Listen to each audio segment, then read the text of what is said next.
Good morning.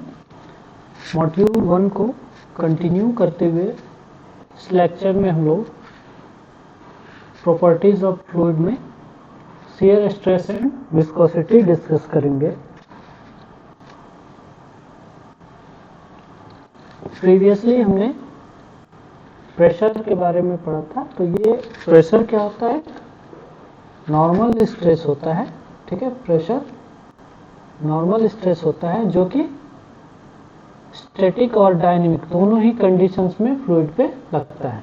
Okay, but जब हम बात करते हैं शियर स्ट्रेस की, तो शियर स्ट्रेस क्या होता है? केवल रियल फ्लूइड्स में होता है। तो रियल फ्लूइड्स क्या होता है ये हम लोग आगे समझेंगे सब्सिक्वेंट स्लाइड्स में। ओके, और ये शियर स्ट्रेस लगता कब है? जब फ्लूइड क्या हो? मोशन में हो। ओके, तो शियर स्ट्रेस के बेस पे कंसेप्ट है न्यूटन्स लॉ ऑफ विस्कोसिटी का। तो सबसे पहले इसमें जो टर्म आया विस्कोसिटी, ये क्या है? ओके, तो विस्कोसिटी क्या है? ये किसी भी फ्लूइड की शियरिंग फोर्स के अगेंस्ट रेजिस्टिंग प्रॉपर्टी है। Okay, it is the resisting property of a fluid to shearing force. Shear force के अगेंस्ट जो रेजिस्टेंस लगता है फ्लूइड में, वो कहलाता है विस्कोसिटी। ओके, अगर हम लोग सॉलिड्स में देखें तो विस्कोसिटी से सिमिलर टर्म हमारे पास क्या है? फ्रिक्शन। ओके, तो वहां पे हम लोग फ्रिक्शन देखते हैं, बट जब फ्लूइड की बात करते हैं तो यहाँ पे होता है विस्कोसिटी। इसमें क्या होता है? फ्लूइड के लेयर्स के बीच ही जो रेजिस्टेंस क्रिएट होता है, ठीक है, वो कहलाता है विस्कोसिटी। ओके, तो ये रेजिस्टेंस डिपेंड करता है कि शियर डिफॉर्मेशन कितना हो रहा है, यानी शियर फोर्स के लगने के कारण फ्लूइड के लेयर्स में कितना चेंज आ रहा है, दो लेयर एक दूसरे से कितना आगे पीछे हो जा रहे हैं। तो ये रेजिस्टेंस जो है, ठीक है, ये डिपेंड करता है शियर डिफॉर्मेशन पे, और शियर डिफॉर्मेशन डिपेंड करेगा कि शियर फोर्स के एप्लीकेशन पे। ओके, तो ये न्यूटन्स लॉ ऑफ विस्कोसिटी जो है, ठीक है, ये क्या है कि shear stress is proportional to rate of shear deformation. Okay, rate of shear deformation और शियर स्ट्रेन। तो ये शियर डिफॉर्मेशन क्या है? शियर डिफॉर्मेशन टॉ ये जो है, ये क्या रिप्रेजेंट करता है? ये हमारा शियर स्ट्रेस को रिप्रेजेंट करता है। And then we have shear deformation D U by D Y. ठीक है, तो यू क्या है? ये हम वेलोसिटी है, दिस इज वेलोसिटी, जिस वेलोसिटी से फ्लूइड फ्लो कर रहा है। ओके, एंड वाई क्या है? ठीक है, वाई डायरेक्शन है। ठीक है, वाई डायरेक्शन। तो जब भी फ्लूइड इस तरह फ्लो करेगा एक्स डायरेक्शन में, ठीक है, तो ये जो रेजिस्टेंस लग रहा है विस्कोसिटी के कारण क्या होगा? फ्लूइड के दो लेयर्स जो हैं एक जैसा मूव नहीं करेंगे। ठीक है, एक जैसा मूव नहीं करेंगे, तो किसी समय लेयर कोई यहाँ पे रहेगा, कोई थोड़ा आगे रहेगा, कोई थोड़ा उससे आगे रहेगा। ठीक है, तो इससे हमारा जो है वाई डायरेक्शन में अगर हम देखने जाएं तो फ्लूइड के लेयर्स डिफरेंट लेवल्स पे रहते हैं। ठीक है, तो उससे ये जो हमारा वेलोसिटी वाई के रेस्पेक्ट में, वाई डायरेक्शन के रेस्पेक्ट में हम लोग देखते हैं, तो ये कहलाता है हमारा शियर डिफॉर्मेशन। तो टॉ प्रोपोर्शनल टू, यानी shear stress proportional to shear deformation, ये है हमारा न्यूटन्स लॉ ऑफ विस्कोसिटी। ठीक है, तो इसकी जगह हम एक प्रोपोर्शनलिटी कांस्टेंट लाते हैं, म्यू। तो इस म्यू को हम लोग कहते हैं क्या? Dynamic coefficient of dynamic viscosity. Okay, तो थोड़ा हम इस कंसेप्ट को और समझते हैं। ओके, ये शियर डिफॉर्मेशन के कंसेप्ट को थोड़ा सा और समझते हैं। सपोज कि ये एक प्लेट है। ठीक है, ये इस तरह एक प्लेट है। ओके, यहाँ पे कोई दूसरा प्लेट है।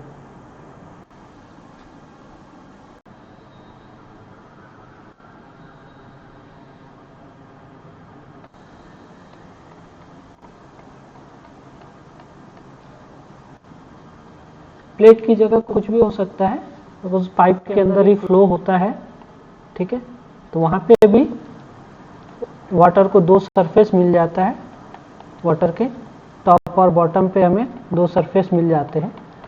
तो तो हम उस चीज को भी दिमाग में रख के वहां से उसको भी विजुअलाइज करके हम इस कंसेप्ट को समझ सकते हैं, ठीक है।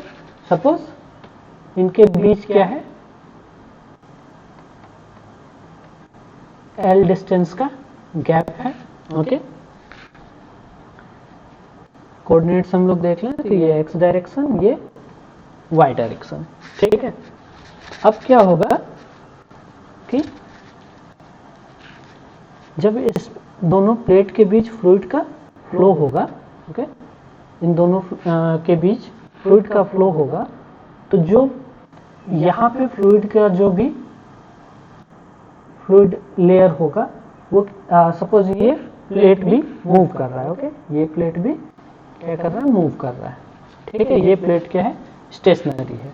यहाँ पे मान लेते हैं वेलोसिटी 0 है एंड यहाँ पे suppose velocity u equal to v है, ठीक है। This is velocity, okay. तो ये प्लेट हम लोग मान लिए मूव कर रहा है, ये प्लेट स्टेशनरी है। तो अब क्या होगा कि इस प्लेट के एडजेसेंट जो एकदम सबसे इसके करीब में जो लेयर है फ्लूइड का, वो क्या होगा, इस प्लेट से बिल्कुल ये, चूंकि ये प्लेट मूव नहीं कर रहा है, स्थिर है, तो वो लेयर भी क्या होगा, इसके कारण मूव नहीं करेगा, ठीक है।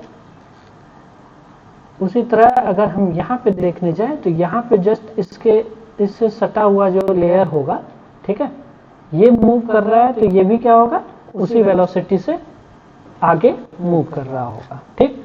सब्सिक्वेंटली इसके जस्ट नीचे जो लेयर है, ठीक है, वो इससे थोड़ा कम वेलोसिटी से मूव कर रहा होगा, ओके। उसके नीचे का लेयर इससे कम वेलोसिटी से, ठीक है। इस तरह करते करते अगर हम जाएंगे, देखने जाएंगे, तो यहाँ पे आके वेलोसिटी 0 हो जाती है, ठीक है। तो ये क्या होता है, ग्रेडियंट फॉर्मेशन हो रहा होता है, ठीक है। यहाँ पे क्या होता है, ग्रेडियंट फॉर्मेशन होता है वेलोसिटी के कारण। इस वेलोसिटी में जो ये चेंज आ रहा है, इसके कारण यहाँ पे वेलोसिटी 0 चल रही है और यहाँ पे वेलोसिटी v, ओके।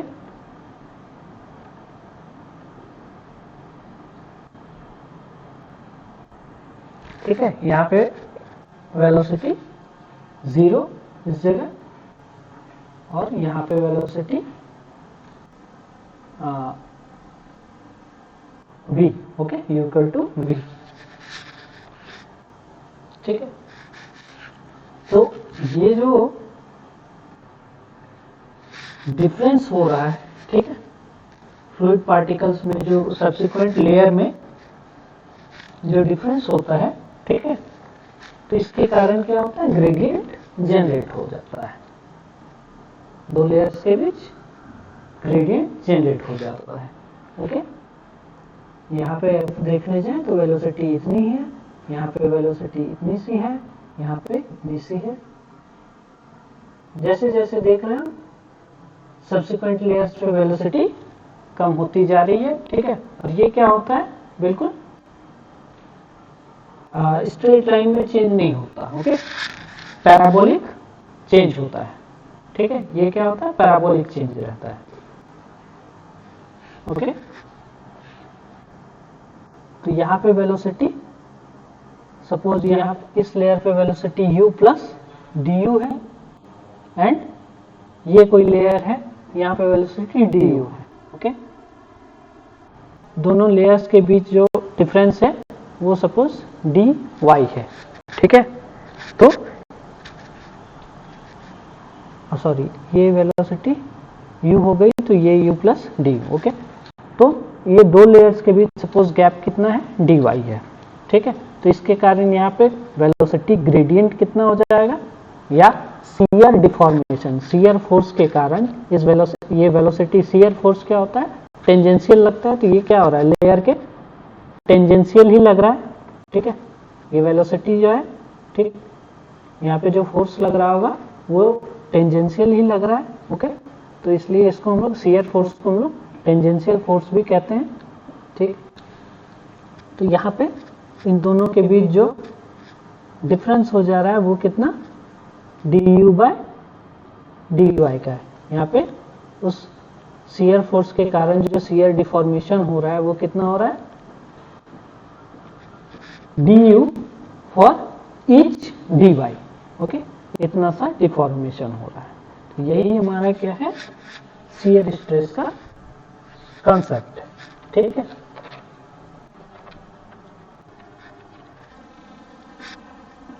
तो ये एंगुलर डिफॉर्मेशन होता क्या है, इसके कारण हमारा velocity gradient du by dy create हुआ। इसी को हम लोग क्या कहते हैं, शियर डिफॉर्मेशन, क्योंकि ये क्या होता है, शियर फोर्स के कारण लग रहा होता है, ठीक है। तो ये हमारा हो गया न्यूटन्स लॉ। न्यूटन ने क्या कहा कि जो शियर स्ट्रेस होगा, ठीक है, वो प्रोपोर्शनल होगा किसके, तो यहाँ पे जो शियर स्ट्रेन क्रिएट हो रहा है या शियर डिफॉर्मेशन उसके, ठीक। यही है क्या हमारा न्यूटन्स लॉ ऑफ विस्कोसिटी।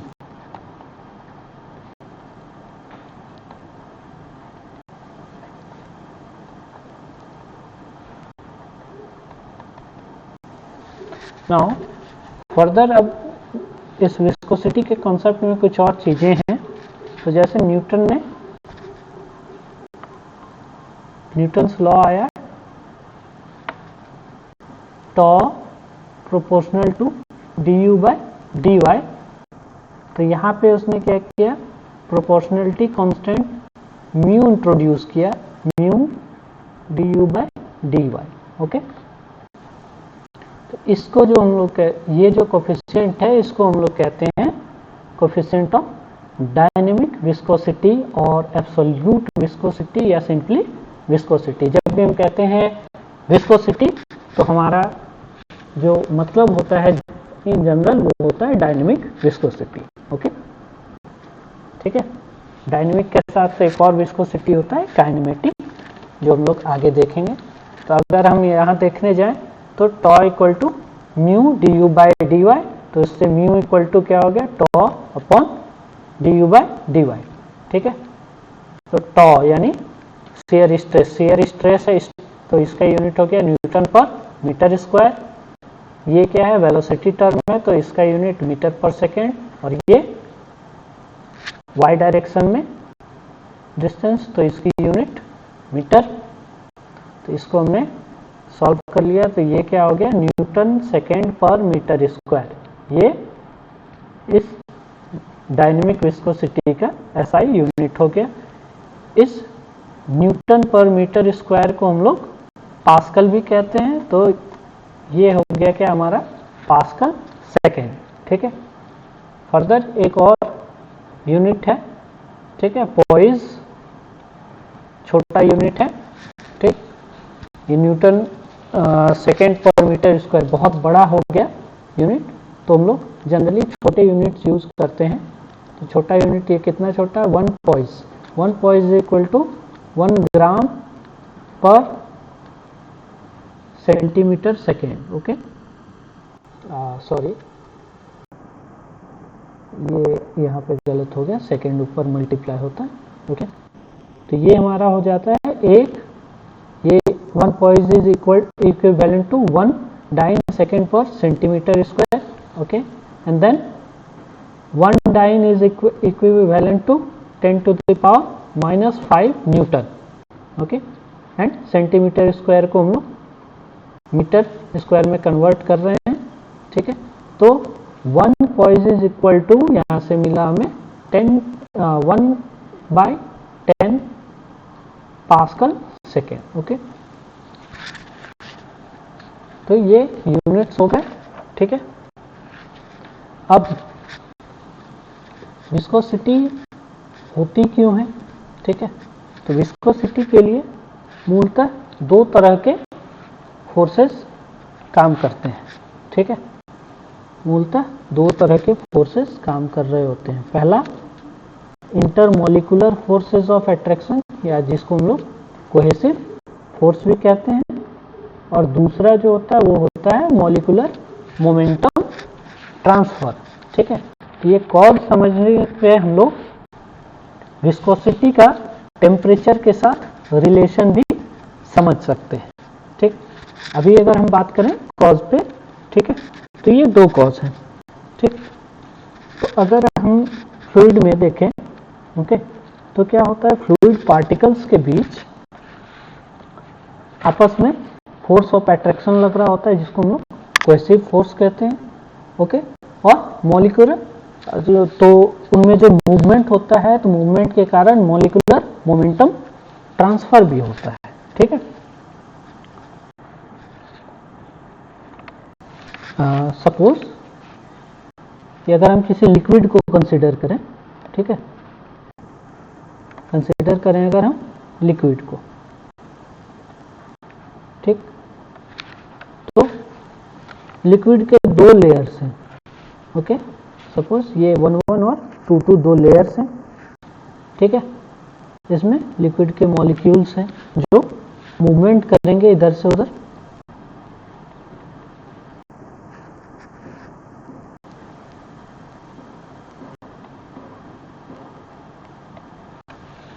ठीक है।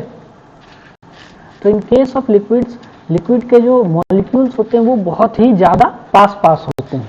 तो इस वजह से क्या होता है कि मॉलिक्यूलर मोमेंटम ट्रांसफर जो है, ठीक, ये बहुत ज़्यादा नहीं होता, ओके, क्योंकि बहुत ज़्यादा पास होते हैं मॉलिक्यूल्स। तो मॉलिक्यूलर मोमेंटम ट्रांसफर जो है in case of liquid negligible हम लोग मान के चलते हैं। और जो प्रीडोमिनेंट होता है वो होता है इसमें कोहेसिव फोर्स, जो कि बहुत ज़्यादा स्ट्रांग होता है, ठीक है। तो अगर यूनिडायरेक्शनल फ्लो हो रहा है, जब भी हम विस्कोसिटी कॉन्सेप्ट पे बात करेंगे तो हमारा जो फ्लो होगा वो क्या होगा, हम लोग कंसीडर करेंगे यूनिडायरेक्शनल, एक ही डायरेक्शन मान के चलेंगे, केवल एक ही डायरेक्शन में फ्लो हो रहा है, ठीक है। तो अगर यूनिडायरेक्शनल फ्लो हो रहा है और ये दो लेयर में से कोई एक लेयर क्या है, बहुत ज़्यादा फास्ट मूव कर रहा है, तो क्या होगा कि जैसे सपोज ये नीचे वाला लेयर 1-1 जो है वो ज़्यादा फास्ट मूव कर रहा है, तो इसके कारण क्या होगा कि लेयर 1-1 से कुछ मॉलिक्यूल्स जो हैं वो क्या करेंगे, मूवमेंट के कारण उनमें हीट जनरेट होगा वहाँ पे, और इसके कारण क्या होगा, वो अपनी जगह से माइग्रेट करेंगे, ठीक, वो अपनी जगह छोड़ के माइग्रेट करेंगे। तो माइग्रेट करने में क्या होगा, वो जाके उसी तरह जैसे जो लेयर 2-2 है इसके भी मॉलिक्यूल्स क्या होंगे, मूवमेंट के कारण वो भी अपनी जगह से माइग्रेट करेंगे, ठीक है। तो इस तरह क्या होगा कि ये दोनों लेयर्स के जो मॉलिक्यूल्स हैं ये जब मूवमेंट करेंगे तो आपस में टकराएंगे भी, ठीक, ये क्या होगा, आपस में टकराएंगे, ठीक है। तो टकराने से क्या होगा कि मोमेंटम ट्रांसफर होता है, ठीक है। 1-1 में ज़्यादा मोमेंटम होगा वो 2-2 के मॉलिक्यूल्स में ट्रांसफर हो जाएगा, ठीक। इसके कारण क्या होगा, लेयर 2-2 जो है वो थोड़ा स्पीड हो जाएगा, यानी 1-1 अगर ज़्यादा स्पीड से मूव कर रहा है, ठीक है, हमारा ये नीचे वाला लेयर जो है, ये लेयर ये ज़्यादा तेज मूव कर रहा है, तो इसके मॉलिक्यूल्स क्या होंगे, यहाँ पे हीटअप के कारण मूव करेंगे, दूसरे साइड इस तरफ मूव करेंगे, इसके नीचे अगर लेयर्स होगा तो उधर भी मूव करेंगे, ठीक है। और उसी तरह इससे जस्ट जो पास में दूसरा लेयर है 2-2, वहां पे भी जो मॉलिक्यूल्स होंगे वो भी क्या करेंगे, मूवमेंट के कारण वो भी अपनी जगह छोड़ेंगे, वो भी मूव करेंगे, ठीक है। सारे नहीं अपनी जगह नहीं छोड़ेंगे, कुछ मॉलिक्यूल्स क्या होंगे, उनमें से भी कुछ मॉलिक्यूल्स ज्यादा तेजी से अपनी जगह छोड़ेंगे, इधर से भी कुछ मॉलिक्यूल्स ज्यादा तेजी से अपनी जगह छोड़ेंगे। अगर हम दोनों लेयर्स की बात करें तो चूंकि लेयर 1-1 ज्यादा तेज मूव कर रहा है, तो इसके मॉलिक्यूल्स भी क्या होंगे, ज्यादा एनर्जी के साथ मूव कर रहे होंगे, तो इस तरह उसमें मोमेंटम क्या होगा, ज्यादा होगा। तो ये जब इसके मॉलिक्यूल्स जब लेयर 2 के मॉलिक्यूल से टकराएंगे तो लेयर 1 का जो मॉलिक्यूल्स है उनमें जो मोमेंटम है वो ट्रांसफर हो जाएगा क्या, लेयर 2 में। ठीक है, लेयर 2 में जैसे ही मोमेंटम ट्रांसफर होगा तो इसके कारण फिर क्या होगा, लेयर 2 में जो है मॉलिक्यूल उनमें उनका मूवमेंट तेज हो जाएगा, यानी लेयर एंटायर धीरे धीरे क्या होगा, क्योंकि बहुत सारे मॉलिक्यूल्स टकराएंगे तो कंप्लीटली लेयर 2 का जो है मूवमेंट वो स्पीड अप हो जाएगा। ओके, स्पीड अप हो जाएगा। और ये इस कारण से क्या होगा, अब चूंकि इसका मोमेंटम उसमें चला गया तो ये धीमा हो जाएगा। ठीक है, इसका मूवमेंट जो है वो क्या होगा, धीमा हो जाएगा। ये तेज होने के कारण इससे जब इसमें मोमेंटम चला गया तो ये धीमा हो जाएगा। ठीक, ओके। तो ये जो इफेक्ट है, एक लेयर से दूसरे लेयर में जाने के कारण मोमेंटम ट्रांसफर हो रहा है। ठीक, इसके कारण क्या होता है, एक लेयर का वेलोसिटी अगर ज्यादा है तो उसका मोमेंटम दूसरे में गया तो पहले लेयर का जो स्पीड है वो क्या होता है, धीरे धीरे कम होने लगता है।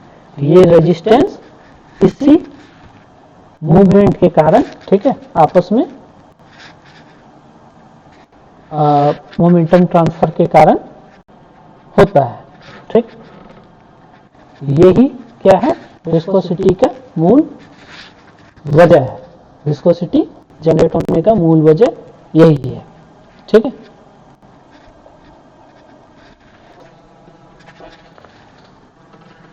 ओके। फिर से एक बार यहाँ पे अगर मैं रिपीट करूँ तो मोमेंटम ट्रांसफर सब में होता है, हर चाहे लिक्विड हो चाहे गैस हो। यहाँ पे मैंने केवल लिक्विड के एग्जांपल से ही बात किया। ठीक, बट अगर हम देखने जाएं तो कंपेयर टू लिक्विड जो हमारा गैसेज है, मॉलिक्यूलर मोमेंटम ट्रांसफर उसमें ज़्यादा प्रीडोमिनेंट होता है। ठीक है, इन केस ऑफ अगर मैं यहाँ पे लिख दूँ, ये क्या है, प्रीडोमिनेंट इन लिक्विड्स। ठीक है, लिक्विड्स में ज़्यादातर इंटरमॉलिक्यूलर फोर्सेस ऑफ अट्रैक्शन के कारण विस्कोसिटी जनरेट होता है। वहीं अगर हम बात करें इसकी तो यहाँ पे ये गैसेज में प्रीडोमिनेंट रहता है। ठीक है, तो यही है विस्कोसिटी का कारण, intermolecular forces of attraction and molecular momentum transfer. Okay, now further अगर हम टेम्परेचर के साथ इनके वेरिएशन को देखें। ठीक है, तो variation of viscosity with temperature. Liquids की अगर बात करें तो टेम्परेचर में इंक्रीज के साथ विस्कोसिटी डिक्रीज होता है। ठीक है, टेम्परेचर में इंक्रीज के साथ विस्कोसिटी डिक्रीज होता है। तो अब ये क्यों होता है, वापस अगर हम जाएं कॉजेज ऑफ विस्कोसिटी पे, तो वहां से हमने देखा कोहेसिव फोर्स। ओके, वहां से हमने एक टर्म अभी देखा था, कोहेसिव फोर्स या इंटरमॉलिक्यूलर फोर्सेस ऑफ अट्रैक्शन। ठीक है, तो चूंकि लिक्विड्स में क्या होता है, cohesive forces, intermolecular cohesive forces predominant होते हैं। ठीक है, क्या होता है, प्रीडोमिनेंट होते हैं। तो इन जैसे ही टेम्परेचर बढ़ता है तो लिक्विड्स में जो इंटरमॉलिक्यूलर कोहेसिव फोर्स है वो क्या होता है, डिक्रीज करने लगता है। कोहेसिव फोर्सेस क्या होते हैं, डिक्रीज करने लगते हैं। तो डिक्रीज करने के कारण क्या होता है, ओवरऑल विस्कोसिटी डिक्रीज कर जाती है। वहीं अगर हम बात करें गैसेज में, तो गैसेज में प्रीडोमिनेंट क्या होता है, molecular momentum transfer. Okay, gases में हमारे पास मॉलिक्यूलर मोमेंटम ट्रांसफर ये प्रीडोमिनेंट होता है, ठीक है।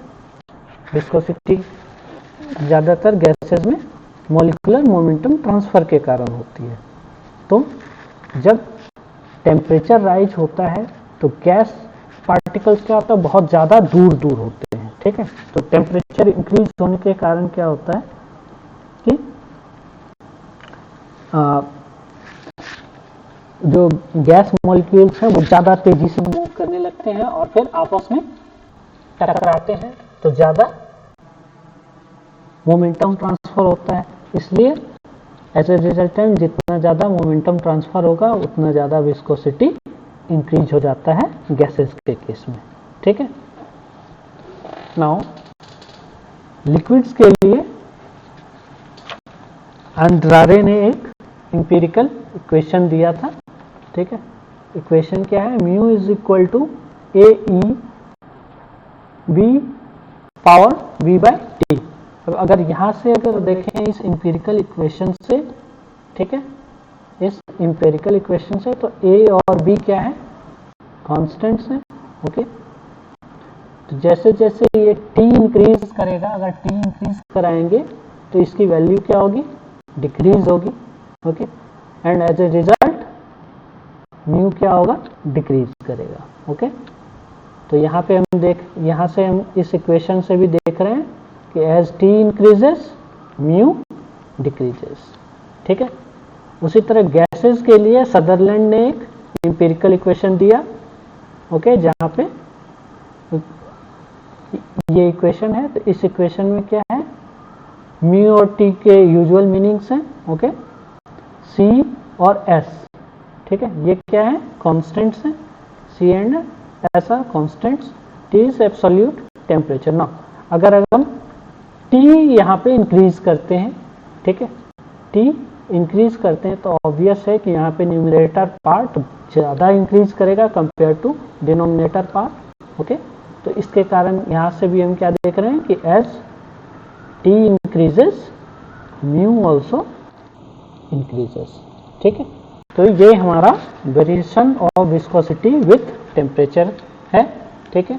यहाँ पे हम लोग कंक्लूड क्या करते हैं कि लिक्विड्स के केस में अगर टेम्परेचर इंक्रीज होगा तो विस्कोसिटी डिक्रीज होगा, और गैसेस के केस में अगर टेम्परेचर इंक्रीज होगा तो विस्कोसिटी भी इंक्रीज होगा, एंड वाइस वर्सा, ठीक है। फर्दर मूव करें अब हम काइनेमेटिक विस्कोसिटी पे, ओके। तो हमने देख लिया डायनेमिक विस्कोसिटी, अभी काइनेमेटिक विस्कोसिटी ये क्या है, तो ये डायनेमिक विस्कोसिटी और डेंसिटी जो है फ्लूइड का उसका रेशियो है, ठीक है।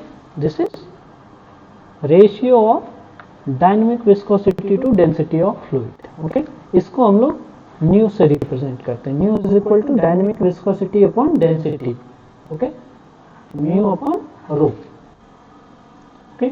इसके यूनिट्स को अगर देखें हम लोग तो म्यू की यूनिट्स हो गई न्यूटन सेकेंड पर मीटर स्क्वायर, एंड डेंसिटी की केजी पर मीटर क्यूब, ओके। न्यूटन को हमने लिख दिया केजी मीटर पर second square into S upon M square, and KG by metre cube. इसको हमने सॉल्व किया, KG KG cancel, okay. And यहाँ से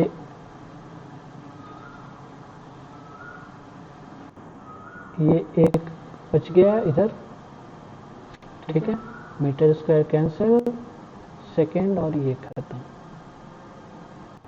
तो हमारे पास जो फाइनल बचा वो क्या बच रहा है, metre square per second, okay. CGS में यही चीज हो गया, सेंटीमीटर स्क्वायर पर सेकेंड, जिसको कि हम लोग स्टोक भी कहते हैं। 1 stoke is equal to 1 centimetre square per second, which is equal to 10 to the power -4 metre square per second.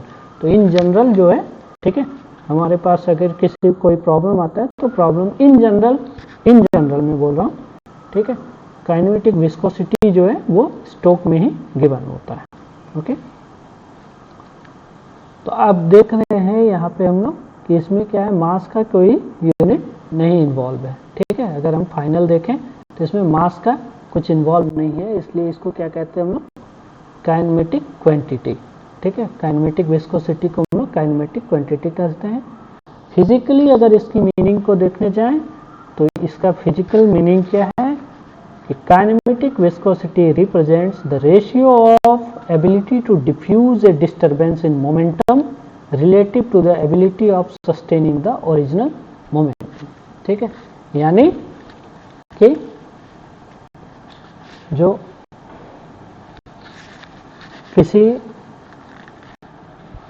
Momentum में जो डिस्टरबेंस है उसको डिफ्यूज करने का ability to the ratio to relative ability of sustaining original momentum. Okay, this is the physical meaning of kinematic viscosity.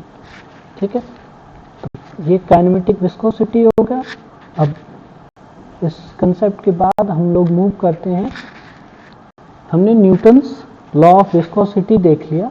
ठीक है, अब हम पहले जानेंगे कि नॉन न्यूटनियन फ्लूइड्स क्या होते हैं। तो जो Newton's law of viscosity follow करते हैं वैसे फ्लूइड्स को हम लोग न्यूटन्स या न्यूटोनियन फ्लूइड कहते हैं। ठीक है, उनको हम लोग क्या कहते हैं, न्यूटोनियन फ्लूइड। तो जितना जनरल कॉमन फ्लूइड है जैसे कि वाटर हो गया, केरोसिन हो गया, पेट्रोल हो गया। ठीक है, water, kerosene, petrol, benzene, glycerine. ठीक है, ये सारे क्या हैं, न्यूटोनियन फ्लूइड है, क्योंकि ये सारे क्या होते हैं, Newton's law of viscosity follow करते हैं। बट कई ऐसे फ्लूइड्स हैं जो Newton's law of viscosity follow नहीं करते हैं। क्या मतलब हुआ इसका कि उसमें जो है शियर स्ट्रेस वो शियर डिफॉर्मेशन के प्रोपोर्शनल नहीं होता है। ठीक है, नहीं होता है। तो वैसे फ्लूइड्स कौन कौन से हैं, जैसे ब्लड हो गया, पेंट हो गया। ठीक है, कॉर्न सस्पेंशन, कॉर्न स्टार्च हो गया, स्लरी हो गया।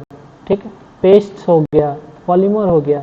तो अगर हम देखने जाएं, ठीक, वाटर को अगर हम लोग ऐसे ही बहने दें, ठीक है, तो वो इजीली बहना शुरू हो जाता है। ठीक है, इजीली बहना शुरू हो जाता है। केरोसिन भी वही है, पेट्रोल, ग्लिसरीन, बेंजीन, ये सब सारे। बट अगर हम देखने जाएं स्लरी, पेस्ट, पेंट, तो ये सब अगर हम गिरा दें तो खुद नहीं बहने लगते तुरंत। ओके, ये क्या होता है, तुरंत नहीं बहने लगते हैं।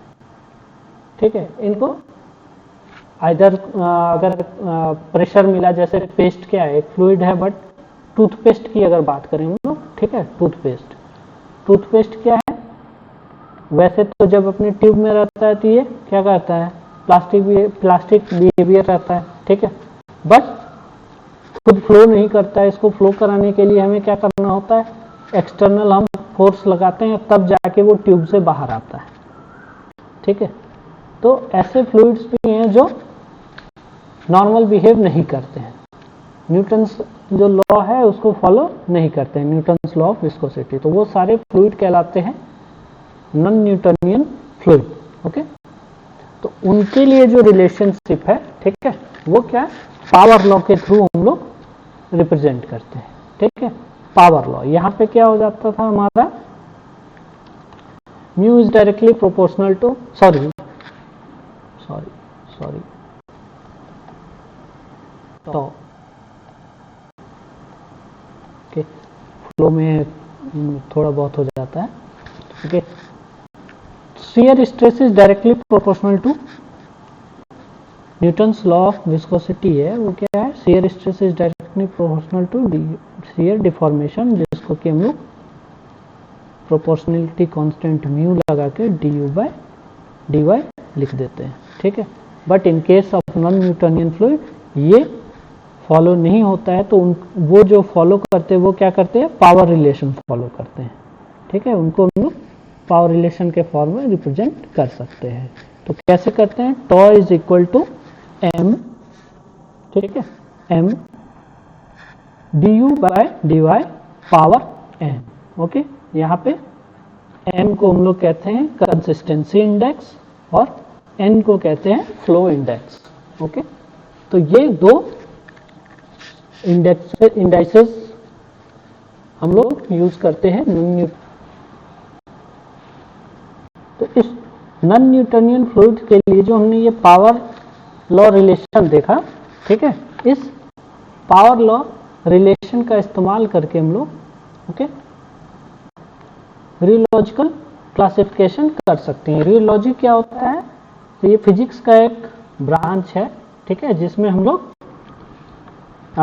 स्टडी करते हैं डिफॉर्मेशन और फ्लो का, ठीक है, पर्टिकुलर मैटर के लिए flow of matter and it's deformation. तो वो जो फिजिक्स का ब्रांच है उसको हम लोग कहते हैं रियोलॉजी। तो रियोलॉजिकल क्लासिफिकेशन ऑफ फ्लूइड्स हम लोग पावर लॉ रिलेशन के बेस पे कर सकते हैं।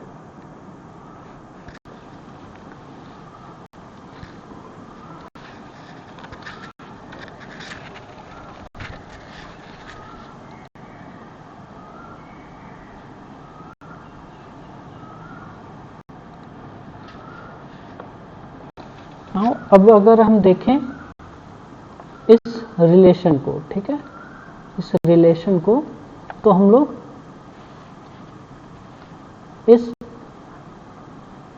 ये जो हमारा n है यानी फ्लो इंडेक्स, तो इस फ्लो इंडेक्स को वेरी करा के हम लोग, ये क्या है, फ्लो इंडेक्स,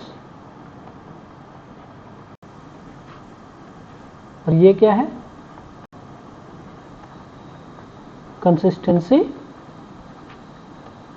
इंडेक्स, ठीक है। तो ये फ्लो इंडेक्स और कंसिस्टेंसी इंडेक्स को, ठीक है, हम लोग यहाँ पे देख रहे हैं। तो फ्लो इंडेक्स को हम लोग वेरी करा के फ्लूइड्स का रियोलॉजिकल क्लासिफिकेशन कर सकते हैं। तो कैसे? अब अगर हम यहाँ पे देखें कि अगर हमने n की वैल्यू लेस देन 1 ली, ठीक है, या 1 है, लेस देन 1 है, तो उस टाइप का जो फ्लूइड होगा, ओके, वो कहलाएगा क्या, non Newtonian pseudoplastic fluid, okay. तो ऐसे फ्लूइड का एग्जांपल क्या हो गया, जिलेटिन, मिल्क, ब्लड, ठीक है। ये चीज, इन चीजों का हम लोग ग्राफिकल रिप्रेजेंटेशन भी कर सकते हैं, ठीक है। उसी तरह अगर n ग्रेटर देन 1 है, तो उस टाइप के फ्लूइड को हम लोग डाइलेटेंट फ्लूइड कहते हैं। इस टाइप के फ्लूइड को हम लोग कहते हैं डाइलेटेंट फ्लूइड, ठीक है। इसका एग्जांपल हो गया starch suspension, sugar solution, high concentration sand suspension. तो यहाँ पे हम देख रहे हैं क्या कि जो n लेस देन 1 होता है, जब, तो जो फ्लूइड होता है वो क्या होता है, गाढ़े किस्म का होता है, थोड़ा गाढ़ा होता है, ठीक। देन जब n ग्रेटर देन 1 होता है, ठीक है, तो जो फ्लूइड होता है वो थोड़ा पतला होता है, ठीक है। फिर n equal to 1, n equal to 1 हो गया, तो हम यहाँ पे देखेंगे कि ये क्या हो जाता है, टॉ इक्वल टू हो जाएगा क्या, tau equal to m du bye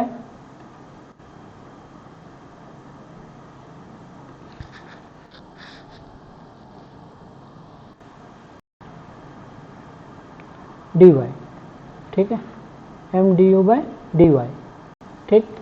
ये सिमिलर है म्यू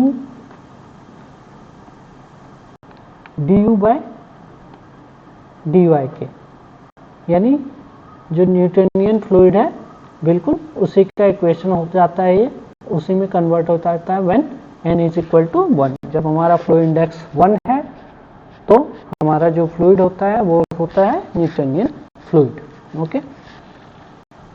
तो रियोलॉजिकल क्लासिफिकेशन का हम लोग थोड़ा एक्सप्लेनेशन कर लेते हैं, और ठीक है, हमारा पावर लॉ रिलेशन क्या है,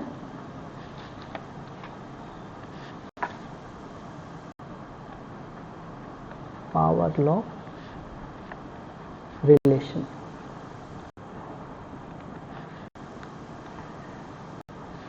ठीक है।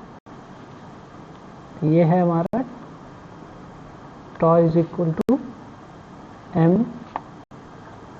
du by dy power n, okay. ये है नाउ इसको हम लोग ग्राफिकली देखें।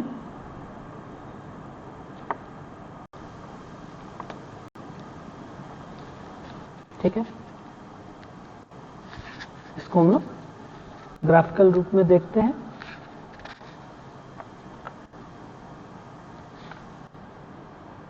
तो एक एक्सिस पे हम लोग शियर स्ट्रेस रख लेते हैं और दूसरे एक्सिस पे हम लोग शियर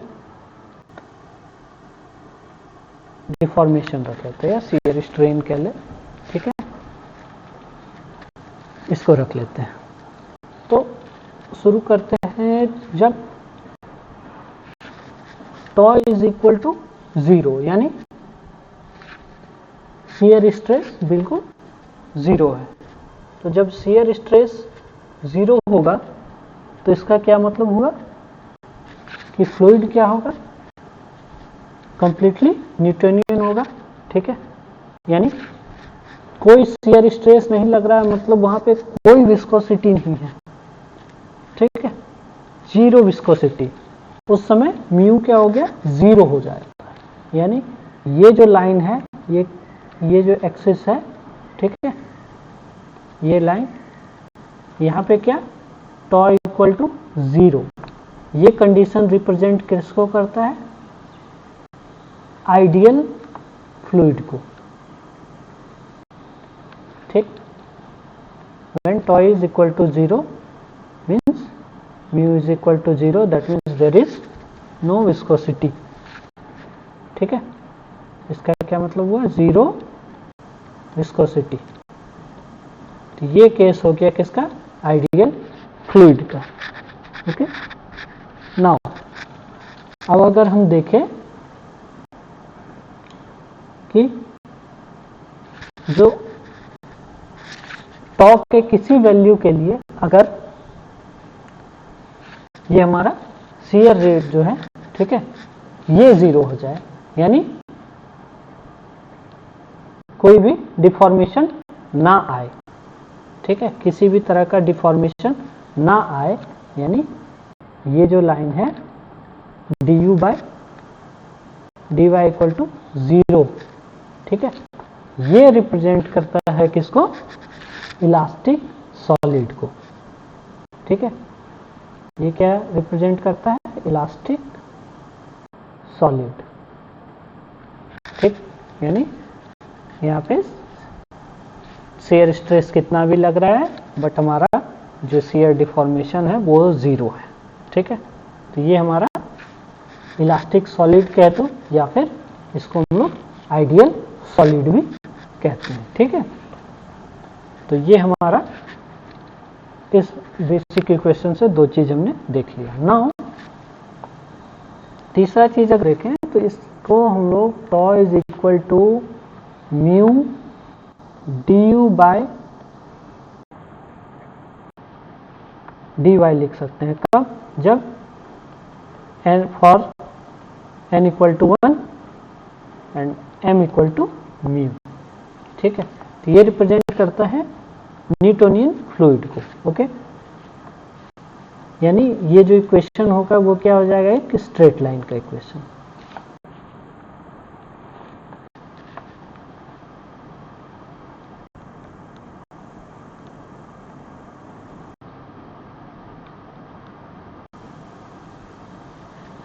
ठीक है, ये हो गया क्या, न्यूटोनियन फ्लूइड।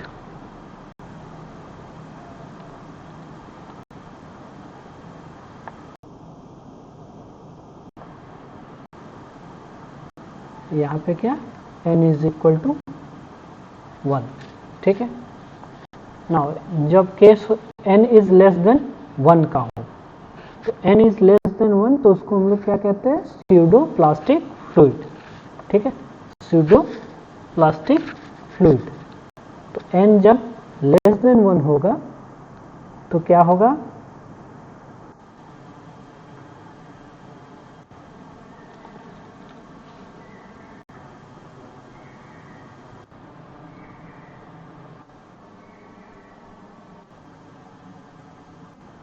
ये tau M D U by D Y power n, ये रिलेशन जो होगा क्या होगा, कुछ इस तरह इस कर्व से रिप्रेजेंट होगा।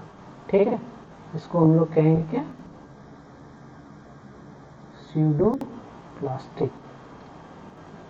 ठीक है, स्यूडो मतलब नकली कह सकते हैं। ठीक है, यहाँ पे n इज लेस देन 1। उसी तरह जब हम डायलेटेड फ्लूइड की बात करें, यानी n is equal to n is greater than 1, तो डायलेटेड फ्लूइड वो कुछ इस तरह से कर्व से रिप्रेजेंट होगा, n greater than 1, this is dilated fluid. ये हो गया स्यूडो प्लास्टिक फ्लूइड। ओके, ठीक है, तो ये जनरल क्लासिफिकेशन होता है। ठीक है, अब क्या होता है कि कई ऐसे फ्लूइड्स हैं, कई ऐसे फ्लूइड्स में जैसे क्या हो गया, टूथपेस्ट। ठीक है, तो उस तरह के जो फ्लूइड्स हैं वो इस इक्वेशन से मॉडल नहीं हो पाते हैं। ठीक है, वो क्या होते हैं, इस इक्वेशन से मॉडल नहीं हो पाते हैं। वैसे नॉन न्यूटोनियन फ्लूइड्स जो हैं वो एक और इक्वेशन है उससे रिप्रेजेंट कर सकते हैं हम लोग। ठीक है, तो वैसे जो कुछ नॉन न्यूटोनियन फ्लूइड है उनके लिए इक्वेशन बन जाता है tau is equal to tau Y plus mu P D U by D Y. ठीक है, for some non Newtonian fluids.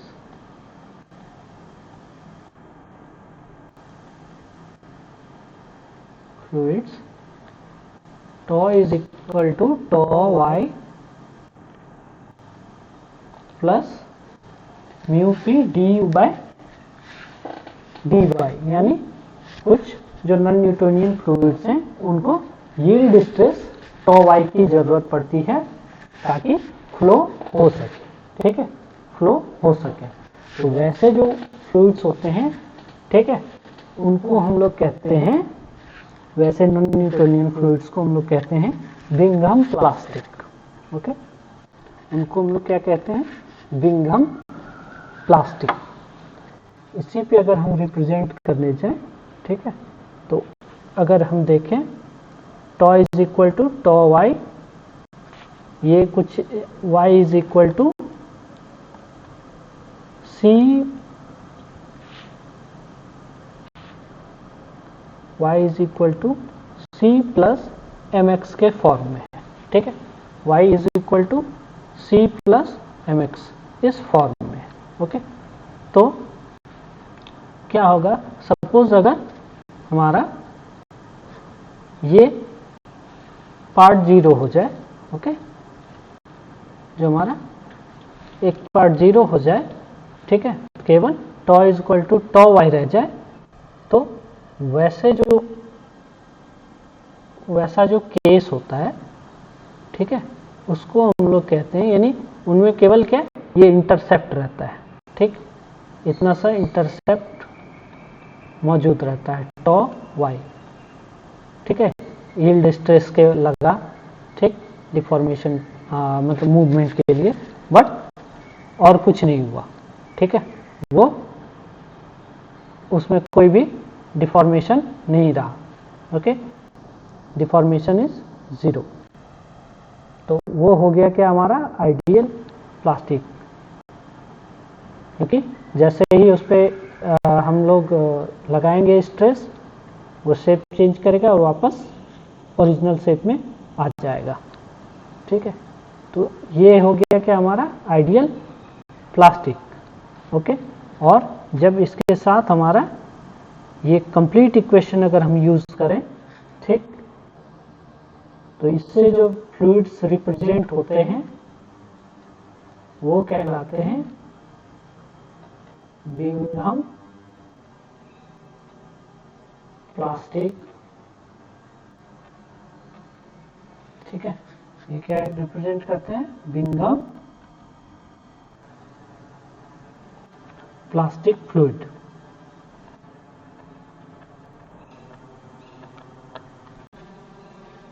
Okay, और इसके ऊपर कुछ भी रहा, ठीक है, तो वो प्लास्टिक हो जाता है। तो ये हमारा रियोलॉजिकल क्लासिफिकेशन ऑफ फ्लूइड्स है, ठीक है। तो इसी के साथ इस लेक्चर को हम लोग यहीं पे क्लोज करते हैं। ये हमारा इस लेक्चर में हमने